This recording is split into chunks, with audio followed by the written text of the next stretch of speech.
Hello everyone, and this is my review for WWE NXT on July 29th, 2015. And, this week had, it had the enhancement matches and everything like they usually do. You also had the seemingly the deep push of Enzo Amore and Colin Cassidy. At least for the time being. I'm not sure where they're trying to go with them, but they had them go through another loss here. I know that I'm not sure this is an area where they're trying to build the other team by having them beat Enzo and Big Cass. I remember, Scott Dawson is one of them, but I forget who the other guy is. I don't know why at the moment. The other dude was slipping my mind, but it was slipping my mind. He's slipping my mind at this point in time. Someone can possibly point that out if you really want to as well.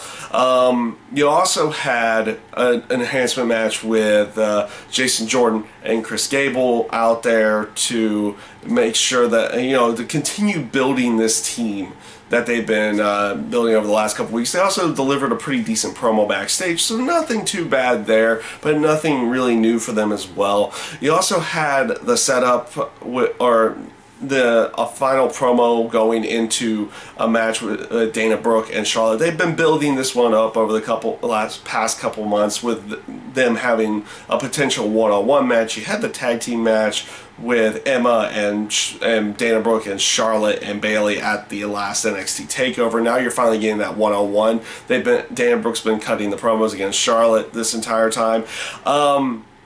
The match itself was okay. Honestly, Dana Brooke still shows a long ways to go before she's going to be considered any good at this point in time. And I'm kind of glad that they decided to keep it where Charlotte went over in this case. It wasn't an area where they felt like they need to push Dana Brooke to the moon.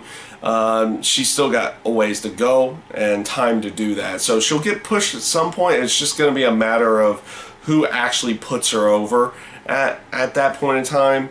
But it wasn't at this point. So again, not a bad match, but nothing spectacular from them. And obviously they're going to probably go somewhere with Charlotte and Bayley going into a potential match with probably more likely Bayley and Sasha Banks somewhere down the road for the NXT Women's title. So we'll see how they build up everything in that aspect and see where they go with it as well. You had some backstage promos in there with Samoa Joe talking about his match with Rhino the week for next week. I was a little bit disappointed that you didn't get a confrontation of some kind between the two of them. They haven't had much other than just words over the last couple weeks. You had a backstage vignette with Bull Dempsey, the whole getting Bull fit.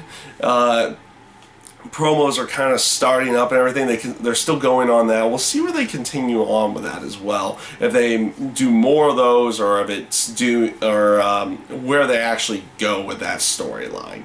So we'll see where they actually go with that. You also had backstage promo with William Regal and Kevin Owens, and I actually liked where they went with this, in the sense of you had Kevin Owens. Obviously, you get Kevin Owens apologizing for what he did to William Regal for the week before, but you get it in the aspect that you still feel the disdain between the two of them. Like, Kevin Owens obviously doesn't like Regal, and Regal doesn't like Kevin Owens, so you're still getting that little bit of disdain there, but in the sense, you had to have some kind of retribution, or almost like a semi-punishment of some kind happen, because the way they depicted how Kevin Owens attacked William Regal during the contract signing the week before. So I actually liked where they went with it. So that also led to the enhancement match for Kevin Owens, which was what it was. It wasn't anything special. It was just more to get Kevin Owens a little bit more over, so going into his rematch with Finn Balor. This leads into the main event, which was the Von Villains versus Blake and Murphy. Relatively good match, and I would say it really wasn't the ending of this storyline, but also the way they made the Von Villains look afterwards by not getting any extra retribution after Alexa Bliss slapped them. It made them look even weaker. at that point, at least just in my opinion. Obviously, they were playing the gentleman's way when they had gotten rid of Blake and Murphy, and it's like, oh, it's just Alexa Bliss in the ring, so they're trying to play that, and then they get slapped, so they don't get any extra retribution. Where are they going with this? Are they going to continue this storyline with the Von Villains and Blake and Murphy, or is this it for that?